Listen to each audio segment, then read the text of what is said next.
ਜੀ ਹਾਂ, ਹੁਣ ਸਮਾਂ ਹੋ ਗਿਆ ਪ੍ਰੋਗਰਾਮ ਖਬਰ ਤੇ ਨਜ਼ਰ ਬਲਤੇਜ ਪੰਨੂ ਜੀ ਦੇ ਨਾਲ। ਅੱਜ ਦਾ ਪ੍ਰੋਗਰਾਮ ਸ਼ੁਰੂ ਕਰਨ ਤੋਂ ਪਹਿਲਾਂ ਸਪਾਂਸਰਾਂ ਦਾ ਬਹੁਤ ਧੰਨਵਾਦ ਕਰਨਾ ਚਾਹੁੰਦੇ ਹਾਂ। ਖਾਲਸਾ ਇੰਸ਼ੋਰੈਂਸ ਸੈਨੋਜੇ ਤੋਂ, ਜਿਨ੍ਹਾਂ ਨੂੰ ਤੁਸੀਂ ਕਾਲ ਕਰ ਸਕਦੇ ਹੋ ਕੋਈ ਵੀ ਇੰਸ਼ੋਰੈਂਸ ਨੀਡਸ ਵਿੱਚ 408 272 2500 'ਤੇ।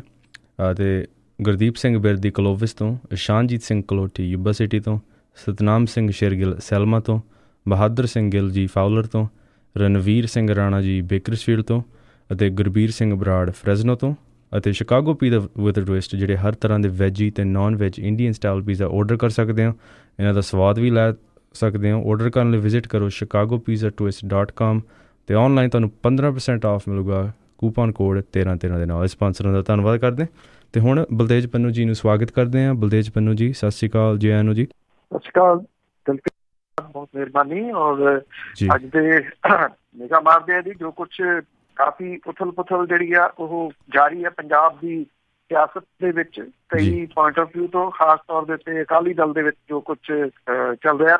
ਇਹ ਜਿਹੜਾ ਸੰਕਟ ਸ਼ੁਰੂ ਹੋਇਆ ਸੀ ਸੁਖਦੇਵ ਸਿੰਘ ਢੀਂਡਸਾ ਹੋਰਾਂ ਦੇ ਅਕਾਲੀ ਦਲ ਦੇ ਵੱਖ-ਵੱਖ ਅਹੁਦਿਆਂ ਤੋਂ ਅਸਤੀਫਾ ਦੇਣ ਤੋਂ ਬਾਅਦ ਜੀ, ਬੇਸ਼ੱਕ ਇਹਨੂੰ ਥੰਨਣ ਦਾ ਯਤਨ ਜਿਹੜਾ ਉਹ ਕੀਤਾ ਗਿਆ। ਸ਼ੀਲਡ ਜਿਹੜੀ ਵਰਤੀ ਗਈ ਉਹ ਪਰਮਿੰਦਰ ਸਿੰਘ ਢੀਂਡਸਾ ਹੋਰਾਂ ਦੀ, ਉਹਨਾਂ ਦੇ ਮੁੰਡੇ ਵਾਲੀ ਜਿਹੜੀ ਵਰਤੀ ਗਈ ਡੈਮੇਜ ਕੰਟਰੋਲ ਕਰਨ ਦੇ ਵਾਸਤੇ, ਪਰ ਡੈਮੇਜ ਕੰਟਰੋਲ ਜਿਹੜਾ ਉਹ ਹੋ ਨਹੀਂ ਰਿਹਾ। ਸੁਖਦੇਵ ਸਿੰਘ ਢੀਂਡਸਾ ਹੋਰਾਂ ਨੇ ਇਹਦੇ ਉੱਤੇ ਦੁਬਾਰਾ ਜਿਹੜਾ ਜੀ ਇਹ ਗੱਲ ਕਹਿਤੀ ਹੈ ਕਿ ਉਹ ਆਪਣੇ ਫੈਸਲੇ ਤੋਂ ਪਲਟਣਗੇ ਨਹੀਂ, ਔਰ ਇਹ ਵੀ ਗੱਲ ਕਹੀ ਕਿ ਉਹ ਆਪਣਾ ਫੈਸਲਾ ਜਿਹੜਾ ਜੀ ਨਹੀਂ ਬਦਲਣਗੇ। ਹਾਲਾਂਕਿ ਉਹਨਾਂ ਨੇ ਆਪਣੀ ਸਿਹਤ ਨੂੰ ਆਧਾਰ ਬਣਾਇਆ ਸੀਗਾ, ਪਰ ਇਹ ਕਿਹਾ ਜਾ ਰਿਹਾ ਹੈ ਕਿ ਅੰਦਰ ਖਾਤੇ ਜੋ ਕੁਛ ਚੱਲ ਰਿਹਾ, ਕਿਉਂਕਿ ਸੁਖਦੇਵ ਸਿੰਘ ਢੀਂਡਸਾ ਹੋਰਾਂ ਨੂੰ ਮੂਹਰੇ ਲਾਇਆ ਸੀਗਾ ਜਦੋਂ ਵਿਧਾਨ ਸਭਾ ਦੇ ਵਿੱਚ ਸਾਰੀ ਬਹਿਸ ਜਿਹੜੀ ਜੀ ਉਹ ਸਾਹਮਣੇ ਆਈ। ਇੱਕ ਕਮੇਟੀ ਵੀ ਬਣਾ ਦਿੱਤੀ ਸੀਗੀ ਸੁਖਬੀਰ ਸਿੰਘ ਬਾਦਲ ਹੋਰਾਂ ਨੇ, ਜਿਹਦਾ ਮੁਖੀ ਸੁਖਦੇਵ ਸਿੰਘ ਢੀਂਡਸਾ ਹੋਰਾਂ ਨੂੰ ਜਿਹੜਾ ਜੀ ਉਹ ਲਾ ਦਿੱਤਾ ਸੀਗਾ। ਇਹ ਸਾਰੀਆਂ ਜਿਹੜੀਆਂ ਘਟਨਾਵਾਂ ਸੀ ਉਹਦੇ ਉੱਤੇ ਜਾਂਚ ਕਰਨ ਦੇ ਵਾਸਤੇ। ਹਾਲਾਂਕਿ ਸੁਖਦੇਵ ਸਿੰਘ ਢੀਂਡਸਾ ਹੋਰਾਂ ਨੇ ਉਦੋਂ ਵੀ ਕਿਹਾ ਸੀਗਾ ਕਿ ਮੈਨੂੰ ਨਹੀਂ ਪਤਾ ਕਿ ਕਿਹੜੀ ਕਮੇਟੀ ਜਿਹੜੀ ਬਣਾਈ ਹੈ ਤੇ ਮੈਨੂੰ ਪ੍ਰਧਾਨ ਕਿਵੇਂ ਉਹਦਾ ਲਾ ਦਿੱਤਾ। ਇਹ ਕਿਹਾ ਜਾ ਰਿਹਾ ਕਿ ਕਿਤੇ ਨਾ ਕਿਤੇ ਸੁਖਦੇਵ ਸਿੰਘ ਢੀਂਡਸਾ ਹੋਰਾਂ ਦੀ ਕੋਰ ਕਮੇਟੀ 'ਚ ਮੰਨੀ ਨਹੀਂ ਗਈ ਜਿਹੜੇ ਉਹਨਾਂ ਨੇ ਸੁਝਾਅ ਦਿੱਤੇ ਸੀਗੇ। ਜਥੇਦਾਰ ਨੂੰ ਲਾਂਭੇ ਕਰਨ ਵਾਲੀ ਗੱਲ ਜਿਹੜੀ ਜੀ ਉਹ ਵੱਡੇ ਪੱਧਰ ਦੇ ਉੱਤੇ, ਖਾਸ ਤੌਰ ਦੇ ਉੱਤੇ ਜਿਹੜੀ ਉਹ ਉਸਲ ਵੱਟੇ ਲੈਂਦੀ ਰਹੀ, ਜਿਹਦੇ ਵਿੱਚੋਂ ਸੁਖਦੇਵ ਸਿੰਘ ਢੀਂਡਸਾ ਹੋਰਾਂ ਨੇ ਇਹ ਬਾਗੀ ਸੁਰ ਉਹ ਵੀ ਆਪਣੇ ਉਮਰ ਦੇ ਇਸ ਪੜਾਅ ਦੇ ਵਿੱਚ ਜਿਹੜੀ ਉਹ ਜਾ ਕੇ ਅਪਣਾਈ। ਨਹੀਂ ਤਾਂ ਅਦਰਵਾਈਜ਼ ਉਹਨਾਂ ਨੇ ਕਦੀ ਬਾਗੀ ਸੁਰਾਂ ਅਕਾਲੀ ਦਲ ਦੇ ਵਿੱਚ ਨਹੀਂ ਅਪਣਾਈਆਂ। ਉਦੋਂ ਵੀ ਨਹੀਂ ਜਦੋਂ ਸੁਰਜੀਤ ਸਿੰਘ ਬਰਨਾਲਾ ਤੇ ਪ੍ਰਕਾਸ਼ ਸਿੰਘ ਬਾਦਲ ਹੋਰਾਂ ਦਾ ਤੋੜ ਵਿਛੋੜਾ ਜਿਹੜਾ ਉਹ ਜਾਰੀ ਸੀਗਾ। ਹੁਣ ਇੱਕ ਜਿਹੜੀ ਦੂਸਰੀ ਸੁਰਾਂ ਜਿਹੜੀਆਂ ਨੇ ਉਹ ਮਾਝੇ ਦੇ ਵਿੱਚੋਂ ਜਿਹੜੀਆਂ ਉਹ ਨਿਕਲ ਰਹੀਆਂ ਨੇ। ਮਾਝੇ ਦਾ ਜਰਨੈਲ ਕੌਣ ਹੋਵੇ? ਮਾਝੇ ਦੇ ਆਪੂ ਬਣੇ ਜਰਨੈਲ ਜਿਹੜੇ ਨੇ ਉਹ ਬਿਕਰਮ ਸਿੰਘ ਮਜੀਠੀਆ ਹੋਏ ਨੇ, ਉਹ ਖੁਸ਼ ਹੁੰਦੇ ਨੇ ਖੁਦ ਨੂੰ ਅਖਵਾ ਕੇ ਕਿ ਉਹ ਮਾਝੇ ਦੇ ਜਰਨੈਲ ਨੇ। ਮਾਝੇ ਦੇ ਜਿਹੜੇ ਸੀਨੀਅਰ ਆਗੂ ਨੇ ਉਹ ਇਕੱਠੇ ਹੋਏ। ਇਹਨੂੰ ਲੈ ਕੇ ਕਈ ਕਿਸਮ ਦੀਆਂ ਅਟਕਲਾਂ ਜਿਹੜੀਆਂ ਸੀਗੀਆਂ ਦਿਨ ਭਰ ਚੱਲਦੀਆਂ ਰਹੀਆਂ ਕਿ ਸ਼ਾਮ ਨੂੰ ਜਿਹੜੀ ਪ੍ਰੈਸ ਕਾਨਫਰੰਸ ਆਉਣੀ ਆ ਉਹਦੇ ਵਿੱਚੋਂ ਕੀ ਆਵੇ। ਇਹ ਪ੍ਰੈਸ ਕਾਨਫਰੰਸ ਜਿਹੜੀ ਸੀ ਕੋਈ 40 ਮਿੰਟ ਦੇ ਕਰੀਬ ਲੇਟ ਹੋਈ। ਇਹ ਅੰਦਰ ਵੜ ਕੇ ਜਿਹੜਾ ਸੀਗੇ ਆਗੂ ਉਹ ਮੀਟਿੰਗ ਆਪਸ ਦੇ ਵਿੱਚ ਕਰਦੇ ਰਹੇ। ਇਹ ਕਿਹਾ ਜਾ ਰਿਹਾ ਹੈ ਕਿ ਵੱਡੇ ਬਾਦਲ ਦੇ ਵੱਲੋਂ ਇਹਨਾਂ ਨੂੰ ਮਨਾਉਣ ਦੇ ਯਤਨ ਜਿਹੜੇ ਸੀ ਉਹ ਜਾਰੀ ਰਹੇ। ਇਹ ਪ੍ਰੈਸ ਕਾਨਫਰੰਸ ਦੇ ਵਿੱਚ ਤਾਂ ਆਏ, ਪਰ ਪ੍ਰੈਸ ਕਾਨਫਰੰਸ ਦੇ ਵਿੱਚ ਬੇਸ਼ੱਕ ਬਹੁਤ ਵੱਡੇ ਕੁਝ ਜਿਹੜਾ ਜੀ ਐਲਾਨ ਨਹੀਂ ਕੀਤਾ, ਪਰ ਇੱਕ ਗੱਲ ਜਿਹੜੀ ਦੀ ਉਹ ਕਲੀਅਰ ਹੋ ਗਈ ਕਿ ਇਹ ਮਾਝੇ ਦੇ ਸਾਰੇ ਅਕਾਲੀ ਆਗੂ ਜਿਹੜੇ ਨੇ ਉਹ ਮੌਜੂਦਾ ਪਰਿਸਥਿਤੀਆਂ ਦੇ ਕਿਸੇ ਵੀ ਤਰੀਕੇ ਨਾਲ ਹੱਕ ਦੇ ਵਿੱਚ ਨਹੀਂ, ਤੇ ਸ਼ਾਇਦ ਬਾਦਲ ਪਰਿਵਾਰ ਤੇ ਬਿਕਰਮ ਸਿੰਘ ਮਜੀਠੀਆ ਹੋਰਾਂ ਦੇ ਖਿਲਾਫ ਖੜੇ ਹੋਣ ਦਾ ਜਿਹੜਾ ਜੀ ਉਹ ਮਨ ਬਣਾ ਚੁੱਕੇ ਹੋਏ ਨੇ।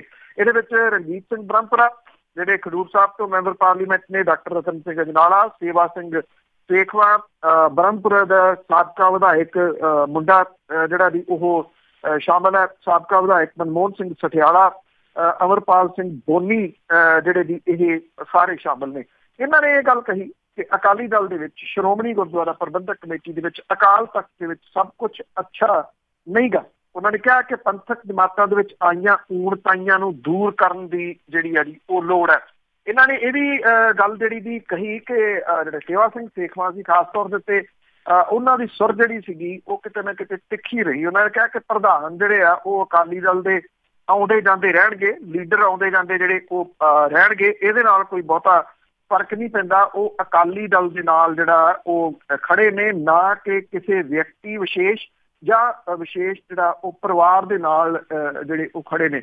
ਇਹਨਾਂ ਆਗੂਆਂ ਨੇ ਇਹ ਵੀ ਗੱਲ ਕਹੀ ਕਿ ਉਹ ਕੋਰ ਕਮੇਟੀ ਦੇ ਵਿੱਚ ਆਪਣਾ ਇਹ ਮੁੱਦੇ ਉਠਾਉਣਗੇ ਕਿ ਜੋ ਕੁਛ ਹੈ ਇਹ ਗਲਤ ਹੈ। ਜੇ ਸੁਖਦੇਵ ਸਿੰਘ ਢੀਂਡਸਾ ਹੋਰਾਂ ਦੇ ਅਸਤੀਫੇ ਦੇ ਬਾਰੇ ਦੇ ਵਿੱਚ ਬ੍ਰਹਮਪੁਰਾ ਸਾਹਿਬ ਨੇ ਕਿਹਾ ਕਿ ਸਭ ਨੂੰ ਪਤਾ ਕਿ ਇਹ ਅਸਤੀਫਾ ਉਹਨਾਂ ਨੇ ਇਹ ਅਸਤੀਫੇ ਕਿਉਂ ਦਿੱਤੇ ਆ। ਇੰਨੀ ਗੱਲ ਜਿਹੜੀ ਸੀ ਉਹ ਕਹਿ ਕੇ ਉਹਨਾਂ ਨੇ ਇੱਕ ਕਿਸਮ ਦੇ ਨਾਲ ਟਾਲ ਦਿੱਤੀ। 2019 ਜਿਵੇਂ ਨੇੜੇ ਜਿਹੜਾ ਦੀ ਆ ਰਿਹਾ ਤੇ ਉਹ ਤੋਂ ਕਈ ਕਿਸਮ ਦੀ ਉਥਲ ਪੁਥਲ ਜਿਹੜੀ ਆ ਉਹ ਸੈਂਟਰ ਵਾਲੀ ਪੋਲੀਟਿਕਸ ਦੇ ਵਿੱਚ ਵਾਪਰ ਰਹੀ ਆ। ਸਾਬਕਾ ਕੇਂਦਰੀ ਮੰਤਰੀ ਤੇ ਉੱਘੇ ਪੱਤਰਕਾਰ ਅਰੁਣ ਸ਼ੌਰੀ ਨੇ ਵੀ ਬਾਗੀ ਸੁਰਾਂ ਜਿਹੜੀਆਂ ਦੀ ਉਹ ਅਪਣਾਈਆਂ ਨੇ। ਅਰੁਣ ਸ਼ੌਰੀ ਹੋਰੀ ਭਾਰਤੀ ਜਨਤਾ ਪਾਰਟੀ ਦੇ ਨਾਲ ਜਿਹੜਾ ਦੀ ਉਹ ਜੁੜੇ ਰਹੇ ਨੇ। ਉਹਨਾਂ ਨੇ ਇਹ ਗੱਲ ਕਹਿਤੀ ਆ ਕਿ ਜੇ ਭਾਜਪਾ 2019 ਦੀਆਂ ਲੋਕ ਸਭਾ ਚੋਣਾਂ 'ਚ ਸੱਤਾ ਤੇ ਕਾਬਜ਼ ਹੋ ਗਈ ਤਾਂ ਪੱਤਰਕਾਰਾਂ ਦੇ ਹਾਲਾਤ ਐਮਰਜੈਂਸੀ ਨਾਲੋਂ ਵੀ ਮਾੜੇ ਹੋ ਜਾਣਗੇ। ਪ੍ਰੈਸ ਕਲੱਬ ਦੇ ਵਿੱਚ ਉਹਨਾਂ ਨੇ ਇਹ ਗੱਲ ਕਹੀ ਕਿ ਸਾਡੇ ਕੋਲੇ ਆਜ਼ਾਦੀ ਦੇ ਕੁਝ ਮਹੀਨੇ ਰਹਿ ਗਏ ਆ ਤੇ ਸਾਨੂੰ ਇਸ ਸਮੇਂ ਨੂੰ ਗੱਠਜੋੜ ਬਣਾਉਣ ਦੇ ਵਾਸਤੇ ਵਰਤਣਾ ਚਾਹੀਦਾ। ਬਾਬਰੀ ਮਸਜਿਦ ਢਾਹੇ ਜਾਣ, ਗੁਜਰਾਤ ਦੰਗਿਆਂ ਤੋਂ ਕਾਫੀ ਸਮਾਂ ਲੰਘ ਜਾਣ ਬਾਅਦ ਵੀ ਉਹ ਭਾਰਤੀ ਜਨਤਾ ਪਾਰਟੀ ਤੋਂ ਦੂਰ ਕਿਉਂ ਨਹੀਂ ਹੋਏ। ਇਹਦੇ ਬਾਰੇ ਅਰੁਣ ਸ਼ੌਰੀ ਹੋਰਾਂ ਨੇ ਕਿਹਾ ਕਿ ਉਹ ਭਾਜਪਾ ਦੇ ਵਿੱਚ ਅਟਲ ਬਿਹਾਰੀ ਵਾਜਪਾਈ ਕਰਕੇ ਸਨ। ਉਹਨਾਂ ਨੇ ਕਿਹਾ ਕਿ ਅਟਲ ਬਿਹਾਰੀ ਵਾਜਪਾਈ ਹੋਰੀ ਮੋਦੀ ਨੂੰ ਹਟਾਉਣਾ ਚਾਹੁੰਦੇ ਸੀ ਤੇ ਜੇ ਉਹ ਏਦਾਂ ਕਰਦੇ ਤਾਂ ਭਾਜਪਾ ਵੰਡੀ ਜਾਣੀ ਸੀਗੀ। ਰਫਲ ਸੌਦੇ ਦੀ ਮਿਸਾਲ ਦਿੰਦਿਆਂ ਉਹਨਾਂ ਨੇ ਕਿਹਾ ਕਿ ਜਦੋਂ ਸਰਕਾਰ ਲਈ ਮਾੜੀ ਸਥਿਤੀ ਬਣਦੀ ਹੈ ਤਾਂ ਇਹ ਮੀਡੀਆ ਰਾਹੀਂ ਲੋਕਾਂ ਦਾ ਧਿਆਨ ਅਸਲ ਮੁੱਦੇ ਤੋਂ ਹਟਾਉਣ ਦਾ ਯਤਨ ਜਿਹੜਾ ਜੀ ਉਹ ਕਰਦੀ ਹੈ। ਉਹਨੇ ਕਿਹਾ ਕਿ ਇਸ ਮੁੱਦੇ ਦੇ ਉੱਤੇ ਮੀਡੀਆ ਨੇ ਸਾਨੂੰ ਕੁਝ ਥਾਂ ਦਿੱਤੀ ਪਰ ਅਗਲੇ ਦਿਨ ਮੰਤਰੀਆਂ ਦੇ ਬਿਆਨਾਂ ਨੂੰ ਬਹੁਤ ਜ਼ਿਆਦਾ ਵਧਾ ਚੜਾ ਕੇ ਛਾਪਿਆ ਗਿਆ ਤੇ ਉਹਨਾਂ ਵੱਲੋਂ ਪੇਸ਼ ਕੀਤੇ ਗਏ ਤੱਥ ਜਿਹੜੇ ਸੀ ਉਹ ਲੁਕ ਗਏ। ਇਸ ਸਮੇਂ ਜ਼ਿੰਦਗੀ ਤੇ ਮੌਤ ਨਾਲ ਸੰਬੰਧਿਤ ਮੁੱਦਿਆਂ ਨੂੰ ਅਣਗੌਲਿਆ ਕਰ ਦਿੱਤਾ ਗਿਆ। ਅਰੁਣ ਸ਼ੌਰੀ ਨੇ ਗੱਲ ਕਹੀ ਕਿ ਸਮਾਂ ਆਊਗਾ ਜਦੋਂ ਮੁੱਦਿਆਂ ਨੂੰ ਕੋਈ ਦਬਾ ਨਹੀਂ ਸਕੂਗਾ। ਉਹਨਾਂ ਨੇ ਕਿਹਾ ਕਿ ਮੀਡੀਆ ਆਪਣੇ ਲਾਲਚ ਕਰਕੇ ਮੁੱਦਿਆਂ ਤੋਂ ਧਿਆਨ ਜਿਹੜਾ ਦੀ ਉਹ ਲਾਂਭੇ ਕਰ ਰਿਹਾ। ਦੇਸ਼ ਦਾ ਪ੍ਰਧਾਨ ਮੰਤਰੀ ਇਵੈਂਟ ਮੈਨੇਜਰ ਹੈ ਤੇ ਮੀਡੀਆ ਘਰਾਣੇ ਪ੍ਰਾਪੇਗੰਡਾ ਦਾ ਸਾਧਨ ਬਣ ਕੇ ਜਿਹੜਾ ਦੀ ਉਹ ਰਹਿ ਗਿਆ। ਅਰੁਣ ਸ਼ੌਰੀ ਨੇ ਇਹ ਵੀ ਗੱਲ ਕਹੀ ਕਿ ਸੂਚਨਾ ਦੇ ਅਧਿਕਾਰ ਰਾਹੀਂ ਸੱਚ ਦਾ ਪਤਾ ਲਾਉਂਦੇ ਬਹੁਤ ਲੋਕ ਮਾਰੇ ਗਏ ਪਰ ਉਹਨਾਂ ਦੀਆਂ ਮੌਤਾਂ ਨੂੰ ਕਿਸੇ ਨੇ ਉਭਾਰਿਆ ਨਹੀਂ, ਜਿਹੜੀ ਕਿ ਮਾੜੀ ਗੱਲ ਹੈ।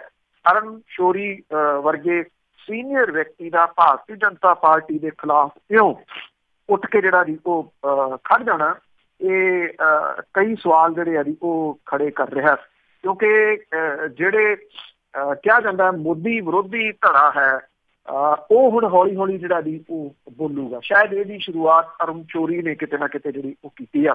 ਬਾਦਲ ਪਰਿਵਾਰ ਦੀ ਬੱਸ ਸੇਵਾ ਦੇ ਲੰਮੇ ਰੂਟ ਜਿਹੜੇ ਆ ਉਹ ਹੁਣ ਸਾਈਡ ਲਾਈਨ ਕੀਤੇ ਜਾਣ ਦੀ ਤਿਆਰੀ ਜਿਹੜੀ ਹੈ ਜੀ ਉਹ ਹੋ ਗਈ ਹੈ। ਅਕਾਲੀ ਰਾਜ ਦੇ ਦੌਰਾਨ ਬਾਦਲਾਂ ਦੀਆਂ ਬੱਸਾਂ ਦੇ ਰੂਟ ਜਿਹੜੇ ਸੀ ਉਹਨਾਂ ਦੇ ਵਿੱਚ ਜਾਦੂ ਦੇ ਤਰੀਕੇ ਦੇ ਨਾਲ ਵਾਧਾ ਹੋਇਆ ਸੀਗਾ।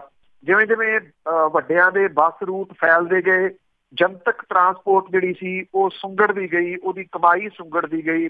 ਸੁਪਰੀਮ ਕੋਰਟ ਤੇ ਹਾਈ ਕੋਰਟ ਤੋਂ ਗੈਰ ਕਾਨੂੰਨੀ ਜਿਹੜੇ ਪਰਮਿਟ ਨੇ ਉਹਨਾਂ ਦੇ ਖਿਲਾਫ ਫੈਸਲੇ ਵੀ ਆ ਗਏ।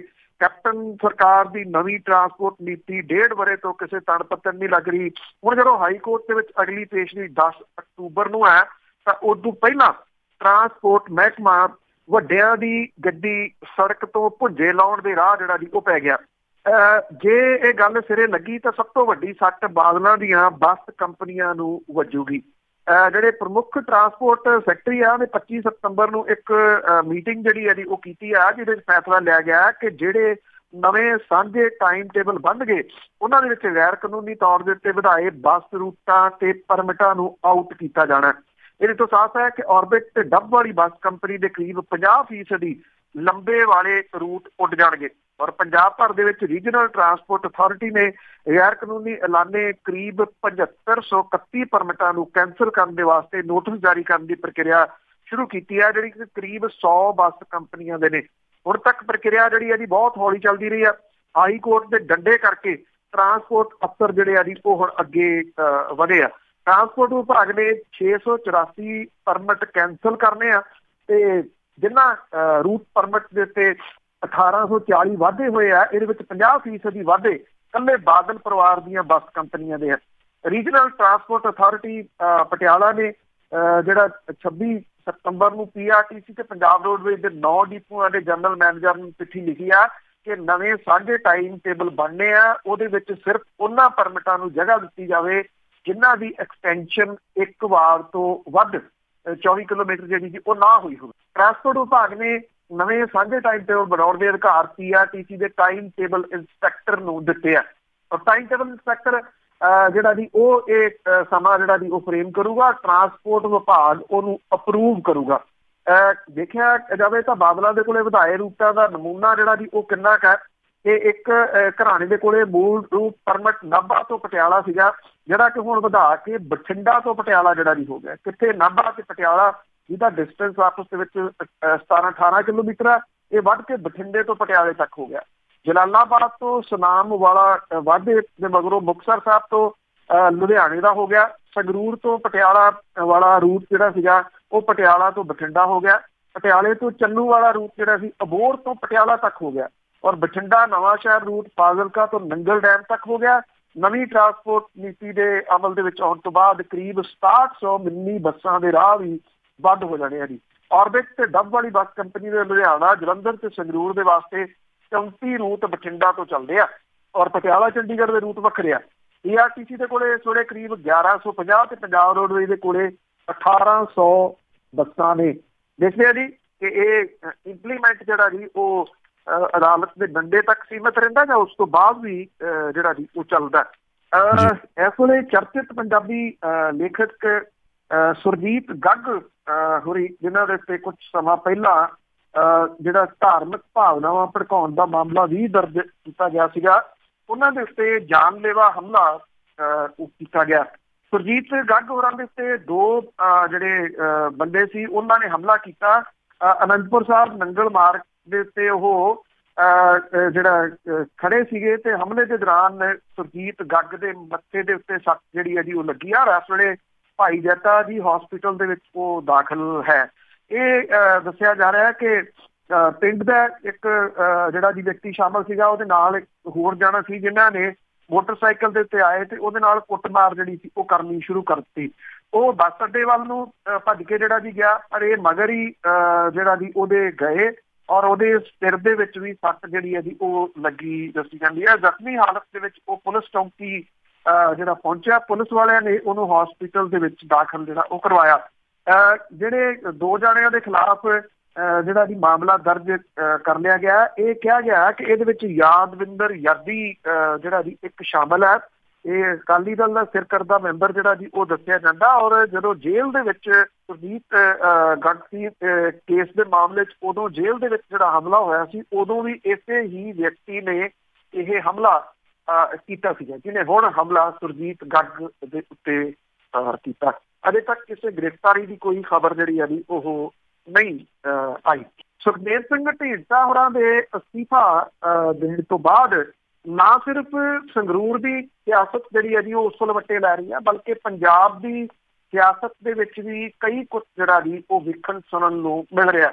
ਇੱਕ ਤਾਂ ਸੁਖਦੇਵ ਸਿੰਘ ਢੀਂਡਸਾ ਹੋਰਾਂ ਦੇ ਅਸਤੀਫੇ ਜਿਹੜੇ ਉਹਨਾਂ ਨੇ ਅਕਾਲੀ ਦਲ ਤੋਂ ਦਿੱਤੇ ਆ, ਸੰਗਰੂਰ ਦੀ ਅਕਾਲੀ ਸਿਆਸਤ ਦੇ ਵਿੱਚ ਇਸ ਵੇਲੇ ਚੁੱਪ ਜਿਹੜੀ ਆ ਜੀ ਉਹ ਪਸਰੀ ਹੋਈ ਆ। ਔਰ ਵੱਡੀ ਗਿਣਤੀ ਦੇ ਵਿੱਚ ਜਿਹੜੇ ਅਕਾਲੀ ਵਰਕਰ ਨੇ ਉਹ ਪਹੁੰਚੇ ਢੀਂਡਸਾ ਹੋਰਾਂ ਦੀ ਕੋਠੀ, ਪਰ ਉਹ ਕਿਸੇ ਨੂੰ ਮਿਲਣ ਨਹੀਂ ਜਿਹੜੇ ਜੀ ਉਹ ਰਹੇ। ਇਹ ਕਿਹਾ ਜਾ ਰਿਹਾ ਹੈ ਕਿ ਇਹਨਾਂ ਨੇ ਵਰਕਰਾਂ ਨੇ ਇਹ ਗੱਲ ਕਹੀ ਹੈ ਕਿ ਢੀਂਡਸਾ ਸਾਹਿਬ ਆਪਣੇ ਇਸ ਫੈਸਲੇ ਦੇ ਉੱਤੇ ਦੁਬਾਰਾ ਜਿਹੜਾ ਜੀ ਉਹ ਸੋਚਣ। ਜਿਹੜੇ ਇਹ ਲੋਕ ਜਿਹੜੇ ਗਏ ਨੇ ਉਹਨਾਂ ਨੇ ਇਹ ਕਿਹਾ ਕਿ ਢੀਂਡਸਾ ਪਰਿਵਾਰ ਦੇ ਨਾਲ ਉਹ ਡਟ ਕੇ ਖੜੇ ਨੇ, ਜਿਨ੍ਹਾਂ ਨੇ ਅਕਾਲੀ ਦਲ ਦੇ ਵਾਸਤੇ ਵੱਡੀਆਂ ਸੇਵਾਵਾਂ ਜਿਹੜੀਆਂ ਜੀ ਉਹ ਨਿਭਾਈਆਂ ਨੇ। ਉਹਨਾਂ ਜਿਹੜੇ ਵਰਕਰ ਨੇ ਉਹ ਇਹ ਵੀ ਕਹਿੰਦੇ ਆ ਕਿ ਜੇ ਅਕਾਲੀ ਦਲ ਨੂੰ ਬਚਾਉਣਾ ਹੈ ਤੇ ਪਾਰਟੀ ਸਫਾ ਦੇ ਵਿੱਚ ਜਮਹੂਰੀਅਤ ਦੀ ਬਹਾਲੀ ਜਿਹੜੀ ਹੈ ਜੀ ਉਹ ਜ਼ਰੂਰੀ ਹੈ। ਦੂਜੇ ਪਾਸੇ ਜਿਹੜੇ ਵਿਰੋਧੀ ਧਿਰਾਂ ਨੇ ਜੀ ਉਹਨਾਂ ਨੇ ਵੀ ਇਹਦੇ ਉੱਤੇ ਜਿਹੜੀ ਆ ਜੀ ਉਹ ਚੁਟਕੀ ਲਈ ਆ। ਨਵਜੋਤ ਸਿੰਘ ਸਿੱਧੂ ਹੋਰਾਂ ਨੇ ਜਿਹੜਾ ਜੀ ਇਹ ਗੱਲ ਕਹੀ ਆ ਕਿ ਪ੍ਰਕਾਸ਼ ਸਿੰਘ ਬਾਦਲ ਹੋਰੀ ਜਿਹੜੇ ਨੇ ਉਹ ਧ੍ਰਿਸ਼ਟ ਰਾਸ਼ਟਰ ਦੇ ਨਾਲ ਉਹਨਾਂ ਨੇ ਤੁਲਨਾ ਉਹਨਾਂ ਦੀ ਕੀਤੀ ਆ। ਉਹਨਾਂ ਨੇ ਕਿਹਾ ਕਿ ਸਿਰਫ ਆਪਣਾ ਪੁੱਤ ਦੁਰਯੋਧਨ ਹੀ ਉਹਨਾਂ ਨੂੰ ਜਿਹੜਾ ਜੀ ਉਹ ਨਜ਼ਰ ਆਉਂਦਾ, ਜਿਵੇਂ ਪ੍ਰਕਾਸ਼ ਸਿੰਘ ਬਾਦਲ ਹੋਰਾਂ ਨੂੰ ਆਪਣਾ ਮੁੰਡਾ ਜਿਹੜਾ ਜੀ ਉਹ ਦੀਦਾ। ਉਹਨਾਂ ਨੇ ਇਹ ਗੱਲ ਕਹੀ ਹੈ ਕਿ ਸਾਬਕਾ ਜਿਹੜੀ ਮੁੱਖ ਮੰਤਰੀ ਨੇ ਉਹਨਾਂ ਨੇ ਬਾਕੀ ਸਾਰੇ ਟਕਸਾਲੀ ਆਗੂਆਂ ਨੂੰ ਨੁੱਕਰੇ ਲਾਇਆ ਹੋਇਆ। ਔਰ ਢੀਂਡਸਾ ਹੋਰਾਂ ਦਾ ਅਸਤੀਫਾ ਜਿਹੜਾ ਜੀ ਇਸ ਗੱਲ ਦੀ ਪੁਸ਼ਟੀ ਕਰਦਾ ਹੈ ਕਿ ਜਿਹੜੇ ਟਕਸਾਲੀ ਆਗੂ ਨੇ ਉਹਨਾਂ ਦੀ ਕੋਈ ਸੁਣਵਾਈ ਅਕਾਲੀ ਦਲ ਦੇ ਵਿੱਚ ਨਹੀਂ ਹੈ। ਸੁਨੀਲ ਜਾਖੜ ਜਿਹੜੇ ਕਾਂਗਰਸ ਦੇ ਪ੍ਰਧਾਨ ਨੇ, ਉਹਨਾਂ ਨੇ ਵੀ ਇਹ ਗੱਲ ਕਹੀ ਹੈ ਕਿ ਸ਼੍ਰੋਮਣੀ ਅਕਾਲੀ ਦਲ ਦਾ ਅਸਲ ਚਿਹਰਾ ਜਿਹੜਾ ਜੀ ਉਹ ਬੇਨਕਾਬ ਹੋ ਚੁੱਕਿਆ। ਔਰ ਬੁਖਲਾਹਟ ਦੇ ਵਿੱਚ ਆਇਆ ਬਾਦਲ ਪਰਿਵਾਰ ਹੁਣ ਆਪਣਾ ਵਜੂਦ ਬਚਾਉਣ ਦੀ ਕੋਸ਼ਿਸ਼ ਜਿਹੜੀ ਆ ਉਹ ਕਰ ਰਿਹਾ। ਅੱਜ ਕਿਉਂਕਿ ਪ੍ਰਕਾਸ਼ ਸਿੰਘ ਬਾਦਲ ਹੋਰਾਂ ਨੇ ਇਸ ਵੇਲੇ ਕਮਾਂਡ ਜਿਹੜੀ ਹੈ ਜੀ ਉਹ ਸੰਭਾਲੀ ਹੋਈ ਹੈ। ਜਿਹੜੀ ਪਟਿਆਲੇ ਦੇ ਵਿੱਚ ਰੈਲੀ ਕਰਨੀ ਹੈ ਅਕਾਲੀ ਦਲ ਨੇ 7 ਤਰੀਕ ਨੂੰ ਕਾਂਗਰਸ ਨੇ ਲੰਬੀ ਦੇ ਵਿੱਚ ਰੈਲੀ ਜਿਹੜੀ ਦੀ ਕਰਨੀ ਆ, ਉਹ ਉਧਰ ਲੱਗੇ ਹੋਏ ਨੇ। ਇੱਥੇ ਪਟਿਆਲਾ ਡਿਸਟ੍ਰਿਕਟ ਦੇ ਵਿੱਚ ਵੱਖ-ਵੱਖ ਮੀਟਿੰਗਾਂ ਨੂੰ ਅੱਜ ਪ੍ਰਕਾਸ਼ ਸਿੰਘ ਬਾਦਲ ਹੋਰਾਂ ਨੇ ਸੰਬੋਧਨ ਕਰਨਾ। ਉਦੋਂ ਪਹਿਲਾਂ ਪਾਤੜਾਂ ਵਗੈਰਾ ਦੇ ਵਿੱਚ ਵੱਡੀ ਗਿਣਤੀ ਦੇ ਵਿੱਚ ਜਿਹੜੇ ਅਕਾਲੀ ਦਲ ਦੇ ਅਹੁਦੇਦਾਰ ਨੇ ਉਹਨਾਂ ਨੇ ਆਪਣੇ ਅਸਤੀਫੇ ਦਿੱਤੇ ਆ। ਔਰ ਇਹਨਾਂ ਅਸਤੀਫਿਆਂ ਦਾ ਅਸਰ ਜਿਹੜਾ ਜੀ ਪਟਿਆਲਾ ਡਿਸਟ੍ਰਿਕਟ ਦੇ ਵਿੱਚ ਹੋਣ ਵਾਲੀਆਂ ਇਹ ਜਿਹੜੀਆਂ ਮੀਟਿੰਗ ਨੇ ਇਹਨਾਂ ਦੇ ਉੱਤੇ ਵੀ ਅੱਜ ਨਜ਼ਰ ਆਉਣ ਦੀ ਸੰਭਾਵਨਾ ਉਹ ਹੈ ਜੀ। ਪਿਛਲੇ ਦਿਨਾਂ ਦੇ ਵਿੱਚ ਮਜੀਠਾ ਹਲਕੇ ਦੇ ਵਿੱਚ ਚਰਚਿਤ ਹੋਈ ਘਟਨਾ, ਪਿੰਡ ਸ਼ਹਿਜ਼ਾਦਾ ਦੀ ਔਰਤ ਜਿਹੜੀ ਸੀਗੀ ਜਿਹਦੇ ਵਿੱਚ ਪੁਲਿਸ ਨੇ ਉਹਨੂੰ ਇੱਕ ਵਹੀਕਲ ਦੀ ਛੱਤ ਦੇ ਉੱਤੇ ਬਿਠਾ ਕੇ ਜਿਹੜਾ ਜੀ ਉਹ ਘੁਮਾਇਆ ਸੀਗਾ, ਮਗਰੋਂ ਭਜਾ ਕੇ ਉਹ ਲੈ ਗਏ ਔਰ ਇਹ ਔਰਤ ਜਿਹੜੀ ਡਿੱਗ ਪਈ ਸੀਗੀ। ਇਸ ਮਾਮਲੇ ਦੇ ਉੱਤੇ ਹੁਣ ਜਿਹੜੀ ਅੰਮ੍ਰਿਤਸਰ ਰੂਰਲ ਹੈ ਜੀ ਪੁਲਿਸ, ਉਹਨੇ SIT ਦਾ ਗਠਨ ਕਰ ਦਿੱਤਾ ਔਰ ਇਹਦੇ ਵਿੱਚ 3 ਜਿਹੜੇ ਜੀ ਪੁਲਿਸ ਆਫੀਸਰ ਨੇ ਉਹਨਾਂ ਦੀ ਡਿਊਟੀ ਲਾਈ ਗਈ ਆ। ਟੀਮ ਦੇ ਵੱਲੋਂ ਇਸ ਮਾਮਲੇ ਦੇ ਵਿੱਚ ਅਪਰਾਧ ਸ਼ਾਖਾ ਦੀ ਟੀਮ ਦੇ ਉਹਨਾਂ ਮੁਲਾਜ਼ਮਾਂ ਨੂੰ ਵੀ ਸੱਦਿਆ ਗਿਆ ਜਿਨ੍ਹਾਂ ਨੇ ਪੀੜਤ ਔਰਤ ਦੇ ਘਰ ਛਾਪਾ ਮਾਰਿਆ ਸੀਗਾ। ਇਹ ਟੀਮ ਪਿੰਡ ਦੇ ਵਿੱਚ ਇਹ ਔਰਤ ਦੇ ਘਰ ਉਹਦੇ ਸਹੁਰੇ ਨੂੰ ਗ੍ਰਿਫਤਾਰ ਕਰਨ ਗਈ ਸੀ ਜੋ ਕਿ ਪੁਲਿਸ ਨੂੰ ਕਿਸੇ ਕੇਸ ਦੇ ਵਿੱਚ ਲੋੜੀਂਦਾ। ਔਰ ਇਸ ਮਾਮਲੇ ਦੇ ਵਿੱਚ ਲੋਕਾਂ ਨੇ ਥਾਣੇ ਦੇ ਬਾਹਰ ਧਰਨਾ ਜਿਹੜਾ ਦੀ ਉਹ ਲਾ ਦਿੱਤਾ ਸੀਗਾ। ਧਰਨਾਕਾਰੀਆਂ ਨੇ ਇਸ ਮਾਮਲੇ ਦੇ ਵਿੱਚ ਪੀੜਤ ਔਰਤ ਦੇ ਪਰਿਵਾਰ ਦੇ ਖਿਲਾਫ ਦਰਜ ਕੇਸ ਜਿਹੜਾ ਸੀਗਾ ਉਹ ਰੱਦ ਕਰਨ ਦੀ ਮੰਗ ਕੀਤੀ ਸੀਗੀ। ਔਰ ਇਹ ਕਿਹਾ ਜਾ ਰਿਹਾ ਜੀ ਕਿ ਇਸ ਮਾਮਲੇ ਵਿੱਚ ਪੁਲਿਸ ਤੇ ਸਰਕਾਰ ਨੂੰ ਸਖਤ ਵਿਰੋਧ ਦਾ ਸਾਹਮਣਾ ਕਰਨਾ ਪੈ ਰਿਹਾ। ਇਹ ਮਾਮਲਾ ਨਾ ਸਿਰਫ ਜਿਹੜਾ ਵੂਮਨ ਕਮਿਸ਼ਨ ਹੈ ਉਹਦੇ ਕੋਲੇ ਚਲੇ ਗਿਆ, ਉਹਨੇ ਇਹਦਾ ਨੋਟਿਸ ਲਿਆ, ਬਲਕਿ ਹਾਈ ਕੋਰਟ ਨੇ ਵੀ ਇਸ ਮਾਮਲੇ ਦਾ ਨੋਟਿਸ ਲਿਆ। ਹੁਣ ਸਰਕਾਰ ਨੂੰ ਦੱਸਣਾ ਪੈਣਾ ਹਾਈ ਕੋਰਟ ਦੇ ਵਿੱਚ ਜਿਹੜਾ ਜੀ ਉਹ ਪੇਸ਼ ਹੋ ਕੇ ਕਿ ਇਸ ਮਾਮਲੇ 'ਚ ਕੀ ਕੀਤਾ ਜਾ ਰਿਹਾ, ਜਿਹਦੇ ਕਰਕੇ ਜਿਹੜੀ SIT ਦਾ ਗਠਨ ਇਹ ਕੀਤਾ ਗਿਆ। ਇਸ ਮਾਮਲੇ ਦੇ ਵਿੱਚ ਕਮਿਸ਼ਨ ਦੇ ਵੱਲੋਂ ਕੁਝ ਪੁਲਿਸ ਮੁਲਾਜ਼ਮਾਂ ਨੂੰ ਆਪਣਾ ਪੱਖ ਰੱਖਣ ਦੇ ਵਾਸਤੇ ਵੂਮਨ ਕਮਿਸ਼ਨ ਨੇ ਜਿਹੜਾ ਜੀ ਉਹ ਸੱਦਿਆ। ਹਾਈ ਕੋਰਟ ਨੇ ਜਿਹੜਾ ਜੀ ਸਰਕਾਰ ਨੂੰ ਨੋਟਿਸ ਭੇਜਿਆ, DGP ਨੂੰ ਨੋਟਿਸ ਭੇਜਿਆ ਤੇ SSP ਰੂਰਲ ਨੂੰ ਵੀ ਨੋਟਿਸ ਜਿਹੜਾ ਜੀ ਉਹ ਭੇਜਿਆ।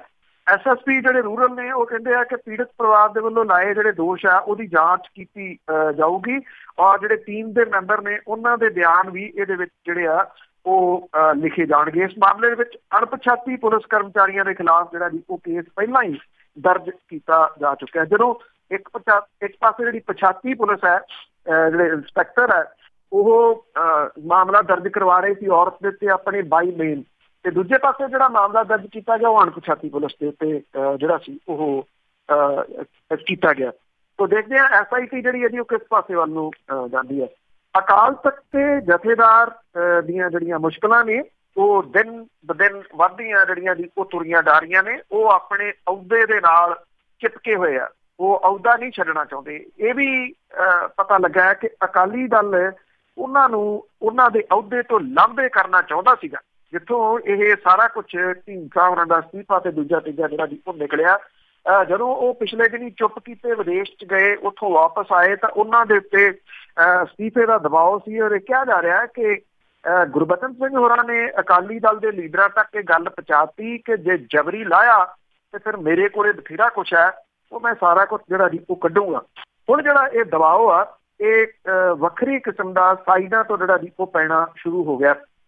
ਇਸ ਵੇਲੇ ਗੁਰਬਚਨ ਸਿੰਘ ਨੂੰ ਰੋਹ ਦਾ ਜਿਹੜਾ ਜੀ ਉਹ ਸ਼ਿਕਾਰ ਹੋਣਾ ਪੈ ਰਿਹਾ। ਗੁਰਬਚਨ ਸਿੰਘ ਅਲੱਗ ਥਲੱਗ ਹੋ ਗਿਆ ਜਾਪਦਾ ਜੀ। ਜਿਹੜੇ ਬਾਕੀ ਤਖਤਾਂ ਦੇ ਜਥੇਦਾਰ ਨੇ ਉਹਨਾਂ ਨੇ ਇਹ ਕਹਿ ਦਿੱਤਾ ਕਿ ਗੁਰਬਚਨ ਸਿੰਘ ਵੱਲੋਂ ਬੁਲਾਈ ਜਾਣ ਵਾਲੀ ਕਿਸੇ ਵੀ ਬੈਠਕ ਦੇ ਵਿੱਚ ਉਹ ਸ਼ਾਮਲ ਨਹੀਂ ਹੋਣਗੇ। ਗੁਰਬਚਨ ਸਿੰਘ ਦੇ ਉੱਤੇ ਅਹੁਦਾ ਛੱਡਣ ਦਾ ਦਬਾਅ ਵੀ ਜਿਹੜਾ ਜੀ ਉਹ ਵੱਧ ਰਿਹਾ। ਜਿਹੜੇ ਇਹ ਪਤਾ ਲੱਗਿਆ ਕਿ ਤਖਤ ਕੇਸਗੜ੍ਹ ਦੇ ਜਥੇਦਾਰ ਗਿਆਨੀ ਰਘਬੀਰ ਸਿੰਘ, ਤਖਤ ਦਮਦਮਾ ਸਾਹਿਬ ਦੇ ਜਥੇਦਾਰ ਹਰਪ੍ਰੀਤ ਸਿੰਘ ਤੇ ਤਖਤ ਪਟਨਾ ਸਾਹਿਬ ਦੇ ਜਥੇਦਾਰ ਇਕਬਾਲ ਸਿੰਘ ਨੇ ਗਿਆਨੀ ਗੁਰਬਚਨ ਸਿੰਘ ਵੱਲੋਂ ਸੱਦੀ ਕਿਸੇ ਵੀ ਬੈਠਕ ਦੇ ਵਿੱਚ ਨਾ ਜਾਣ ਦਾ ਫੈਸਲਾ ਲਿਆ। ਹਾਲਾਂਕਿ ਜਥੇਦਾਰ ਇਸ ਮਾਮਲੇ ਦੇ ਵਿੱਚ ਖੁੱਲ੍ਹੇਆਮ ਕੁਝ ਨਹੀਂ ਕਹਿ ਰਹੇ, ਪਰ ਇਹਦੀ ਪੁਸ਼ਟੀ ਜਿਹੜੀ ਹੈ ਜੀ ਕੁਝ ਜਥੇਦਾਰਾਂ ਨੇ ਕੀਤੀ ਹੈ। ਔਰ ਉਹਨਾਂ ਨੇ ਕਿਹਾ ਕਿ ਸ਼੍ਰੋਮਣੀ ਗੁਰਦੁਆਰਾ ਪ੍ਰਬੰਧਕ ਕਮੇਟੀ ਦੇ ਪ੍ਰਧਾਨ ਗੋਬਿੰਦ ਸਿੰਘ ਲੌਂਗੋਵਾਲ ਨੂੰ ਉਹਨਾਂ ਨੇ ਬਕਾਇਦਾ ਤੌਰ ਦੇ ਉੱਤੇ ਇਹਦੇ ਲਈ ਸੂਚਿਤ ਕਰ ਦਿੱਤਾ ਕਿ ਜੇ ਜਥੇਦਾਰ ਗੁਰਬਚਨ ਸਿੰਘ ਕੋਈ ਮੀਟਿੰਗ ਸੱਦਦਾ ਤਾਂ ਉਹ ਇਸ ਮੀਟਿੰਗ ਦੇ ਵਿੱਚ ਜਾਣਗੇ ਨਹੀਂ। ਦਮਦਮਾ ਸਾਹਿਬ ਦੇ ਜਿਹੜੇ ਜਥੇਦਾਰ ਹੈ ਜੀ, ਉਹਨਾਂ ਨੇ ਕਿਹਾ ਕਿ ਜਦੋਂ ਪੰਜ ਸਿੰਘ ਸਾਹਿਬਾਨ ਦੀ ਬੈਠਕ ਲਈ ਕੋਈ ਸੁਨੇਹਾ ਆਊਗਾ ਤੇ ਉਸ ਵੇਲੇ ਉਹ ਫੈਸਲਾ ਜਿਹੜਾ ਜੀ ਇਹਦੇ ਸੰਬੰਧੀ ਕਰਨਗੇ। ਹਾਲਾਂਕਿ ਸ਼੍ਰੋਮਣੀ ਗੁਰਦੁਆਰਾ ਪ੍ਰਬੰਧਕ ਕਮੇਟੀ ਦੇ ਜਿਹੜੇ ਪ੍ਰਧਾਨ ਹੈ ਉਹਨੇ ਕੋਈ ਇਹਦੇ ਬਾਰੇ ਕੋਈ ਟਿੱਪਣੀ ਤਾਂ ਜਿਹੜੀ ਆ ਉਹ ਨਹੀਂ ਕੀਤੀ, ਪਰ ਇੰਨਾ ਜ਼ਰੂਰ ਕਿਹਾ ਜਾ ਰਿਹਾ ਹੈ ਕਿ ਗੁਰਬਚਨ ਸਿੰਘ ਜਥੇਦਾਰ ਆਪ ਤਾਂ ਉਹਦਾ ਛੱਡ ਨਹੀਂ ਰਹੇ। ਇਹ ਹੁਣ ਸਾਈਡਾਂ ਤੋਂ ਜਥੇਦਾਰਾਂ ਤੋਂ ਜਿਹੜਾ ਦਬਾਓ ਪਾਉਣ ਦਾ ਤਰੀਕਾ ਇਹ ਸ਼੍ਰੋਮਣੀ ਗੁਰਦੁਆਰਾ ਪ੍ਰਬੰਧਕ ਕਮੇਟੀ ਦੇ ਵੱਲੋਂ ਹੀ ਜਿਹੜਾ ਜੀ ਉਹ ਵਰਤਿਆ ਜਾ ਰਿਹਾ, ਤਾਂ ਕਿ ਉਹ ਇਹ ਸੋਚਦੇ ਆ ਕਿ ਇਹ ਇਸ ਤਰ੍ਹਾਂ ਕਰਕੇ ਜਿਹੜਾ ਉਹ ਇੱਕ ਤੀਰ ਦੇ ਨਾਲ ਕਈ ਨਿਸ਼ਾਨੇ ਮਾਰ ਸਕਦੇ। ਕਹਿ ਸਕਦੇ ਅਸੀਂ ਤਾਂ ਕਿਹਾ ਨਹੀਂ, ਹੁਣ ਬਾਕੀ ਜਥੇਦਾਰ ਤੁਹਾਡੇ ਨਾਲ ਬੈਠਣ ਨੂੰ ਤਿਆਰ ਨਹੀਂ, ਇਸ ਕਰਕੇ ਉਹਦੇ ਵਿੱਚ ਅਸੀਂ ਕੀ ਜਿਹੜਾ ਉਹ ਕਰ ਸਕਦੇ ਹਾਂ ਜੀ। ਜਾਂਦੇ ਜਾਂਦੇ ਏਅਰ ਇੰਡੀਆ ਦੀ ਕੁਝ ਗੱਲ ਜਿਹੜੀ ਜੀ ਉਹ ਕਰਦੀ ਹੈ ਕਿ ਮਾਲੀ ਤੰਗੀਆਂ ਦਾ ਸ਼ਿਕਾਰ ਹਮੇਸ਼ਾ ਹੀ ਜਿਹੜੀ ਰਹੀ ਹੈ ਸਰਕਾਰੀ ਏਅਰਲਾਈਨ ਇਹ। ਏਅਰ ਇੰਡੀਆ ਦੇ ਸਰਕਾਰ ਦੇ ਵੱਲ VVIP ਚਾਰਟਰਡ ਫਲਾਈਟਾਂ ਦੇ 1146 ਕਰੋੜ ਤੇ 86 ਲੱਖ ਰੁਪਈਆ ਜਿਹੜਾ ਉਹ ਬਕਾਇਆ ਜੀ। RTI ਦੇ ਤਹਿਤ ਜਿਹੜੀ ਜਾਣਕਾਰੀ ਮਿਲੀ ਹੈ ਕਿ ਏਅਰ ਇੰਡੀਆ ਦੇ ਵੱਲੋਂ ਕਮਾਂਡੋਰ ਮੁਕੇਸ਼ ਬਤਰਾ ਦੀ ਅਰਜ਼ੀ ਦੇ ਜਵਾਬ ਦੇ ਵਿੱਚ 26 ਸਤੰਬਰ ਨੂੰ ਜਿਹੜੀ ਜਾਣਕਾਰੀ ਦਿੱਤੀ ਗਈ ਆ, ਉਹਦੇ ਮੁਤਾਬਕ ਮੰਤਰਾਲੇ ਦੇ ਵੱਲ ਕੁੱਲ 211 ਕਰੋੜ 17 ਲੱਖ ਰੁਪਈਏ, ਕੈਬਨਿਟ ਸੈਕਟਰੀਏਟ ਤੇ ਪ੍ਰਾਈਮ ਮਿਨਿਸਟਰ ਆਫਿਸ ਦੇ ਵੱਲ 543 ਕਰੋੜ 11 ਲੱਖ ਰੁਪਈਏ, ਵਿਦੇਸ਼ ਮਾਮਲਿਆਂ ਬਾਰੇ ਮੰਤਰਾਲੇ ਦੇ ਵੱਲ 392 ਕਰੋੜ 33 ਲੱਖ ਕਰੋੜ ਜਿਹੜੇ ਜੀ ਬਕਾਇਆ ਹੈ ਇਸ ਵੇਲੇ। ਏਅਰ ਇੰਡੀਆ ਦੇ ਅੰਕੜਿਆਂ ਦੇ ਮੁਤਾਬਕ ਰਾਸ਼ਟਰਪਤੀ ਤੇ ਉਪ ਰਾਸ਼ਟਰਪਤੀ ਤੇ ਬਚਾਓ ਫਲਾਈਟਾਂ ਦੇ ਕੁਝ ਬਿੱਲ 10 ਸਾਲ ਪੁਰਾਣੇ ਵੀ ਹੈ। ਇਹ ਤੋਂ ਪਹਿਲਾਂ ਮਾਰਚ ਮਹੀਨੇ ਦੇ ਵਿੱਚ ਦੀ ਜਾਣਕਾਰੀ ਦੇ ਅਨੁਸਾਰ 31 ਜਨਵਰੀ ਤੱਕ ਕੁੱਲ 325 ਕਰੋੜ ਰੁਪਈਏ ਦੇ ਬਕਾਇਆ ਬਿੱਲ ਸੀਗੇ। ਇਹ ਵੱਧ ਕੇ ਇਸ ਵੇਲੇ 1146 ਕਰੋੜ ਰੁਪਈਆ ਜਿਹੜਾ ਜੀ ਉਹ ਹੋ ਗਿਆ, ਕਿ 3 ਗੁਣਾ ਜਨਵਰੀ ਤੋਂ ਬਾਅਦ ਅਜੇ ਜਿਹੜਾ ਜੀ ਅਕਤੂਬਰ ਸਟਾਰਟ ਹੋਇਆ ਇਹਦੇ ਵਿੱਚ ਜਿਹੜੇ ਜੀ ਇਹ ਤਿੱਗਣੇ ਹੋ ਗਏ। 3 ਗੁਣਾ ਨਹੀਂ, ਮਾਫ ਕਰਨਾ, ਤਿੱਗਣੇ ਜਿਹੜੇ ਆ ਉਹ ਹੋ ਗਿਆ।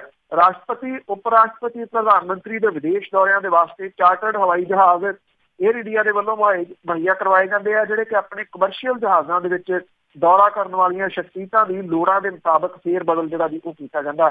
ਇਹਨਾਂ ਹਵਾਈ ਜਹਾਜ਼ਾਂ ਦੇ ਬਿੱਲਾਂ ਦੀ ਅਦਾਇਗੀ ਰੱਖਿਆ ਮੰਤਰਾਲਾ, ਵਿਦੇਸ਼ ਮੰਤਰਾਲੇ ਬਾਰੇ ਔਰ ਪ੍ਰਧਾਨ ਮੰਤਰੀ ਦੇ ਦਫ਼ਤਰ ਤੇ ਕੈਬਨਿਟ ਸੈਕਟਰੀਏਟ ਦੇ ਖਜ਼ਾਨੇ ਦੇ ਵਿੱਚੋਂ ਕੀਤੀ ਜਾਂਦੀ ਹੈ। ਸਰਕਾਰ ਦੇ ਵੱਲ ਏਅਰ ਇੰਡੀਆ ਦੇ ਬਕਾਇਆ ਦਾ ਮੁੱਦਾ ਕੈਗ ਦੀ 16 ਦੀ ਰਿਪੋਰਟ ਦੇ ਵਿੱਚ ਵੀ ਜਿਹੜਾ ਜੀ ਉਹ ਉਠਾਇਆ ਗਿਆ ਸੀਗਾ। ਹੁਣ ਇਹਨੂੰ ਉਜਾੜਨ ਦੇ ਵਾਸਤੇ ਸਰਕਾਰ ਦੇ ਜਿਹੜੇ ਇਹ ਦੌਰੇ ਨੇ ਕੰਟੀਨਿਊਸ ਜਿਹੜੇ ਕੀਤੇ ਜਾਂਦੇ ਆ, ਉਹੀ ਖਾਸ ਤੌਰ ਦੇ ਉੱਤੇ ਜਿਹੜਾ ਜੀ ਉਹ ਜ਼ਿੰਮੇਵਾਰ ਨੇ। ਕਹਿ ਇਹ ਦਿੱਤਾ ਜਾਂਦਾ ਜੀ ਕਿ ਇਹ ਏਅਰਲਾਈਨ ਜਿਹੜੀ ਹੈ ਜੀ ਉਹ ਪ੍ਰੋਪਰ ਤਰੀਕੇ ਦੇ ਨਾਲ ਹੈਂਡਲ ਨਹੀਂ ਕਰ ਪਾਉਂਦੀ। ਜਦੋਂ ਇਸ ਤਰੀਕੇ ਦਾ ਰਗੜਾ ਜਿਹੜਾ ਜੀ ਉਹ ਚਲਾਉਣ ਵਾਲੇ, ਸਰਕਾਰ ਚਲਾਉਣ ਵਾਲੇ ਹੀ ਲਾਈ ਜਾ ਰਹੇ ਨੇ, ਫਿਰ ਉਹ ਕਿਵੇਂ ਚੱਲ ਸਕਦੀ ਹੈ। ਔਰ ਇਹ ਵੀ ਕਿਹਾ ਜਾ ਰਿਹਾ ਕਿ ਸਰਕਾਰ ਦੇ ਵੱਲੋਂ ਕੋਈ ਜਵਾਬ ਨਹੀਂ ਦਿੱਤਾ ਜਾ ਰਿਹਾ ਕਿ ਇਹ ਕਦੋਂ ਬਕਾਏ ਜਿਹੜੇ ਆ ਉਹ ਦਿੱਤੇ ਜਾਣਗੇ। Thank you very much Dilpreet, ਇਹ ਸੰਦੇ ਅੱਜ ਦੀਆਂ ਕੁਝ ਖਬਰਾਂ। ਥੈਂਕ ਯੂ ਜੀ, ਬਹੁਤ ਬਹੁਤ ਧੰਨਵਾਦ ਤੁਹਾਡਾ ਅੱਜ ਬਲਤੇਜ ਬੰਨੂ ਜੀ। ਸਤਿ ਸ਼੍ਰੀ ਅਕਾਲ। ਮਿਹਰਬਾਨੀ, ਸਤਿ ਸ਼੍ਰੀ ਅਕਾਲ ਜੀ। ਇਹ ਸਨ ਬਲਤੇਜ ਬੰਨੂ ਜੀ। ਅੱਜ ਦੇ ਪ੍ਰੋਗਰਾਮ ਖਬਰ ਤੇ ਨਜ਼ਰ ਤੇ ਇੱਦਾਂ ਹੀ ਜੀ। ਅਸੀਂ ਲੈਂਦੇ ਇਜਾਜ਼ਤ। ਸੁਣਦੇ ਰਹੋ ਪੰਜਾਬੀ ਰੇਡੀਓ USA।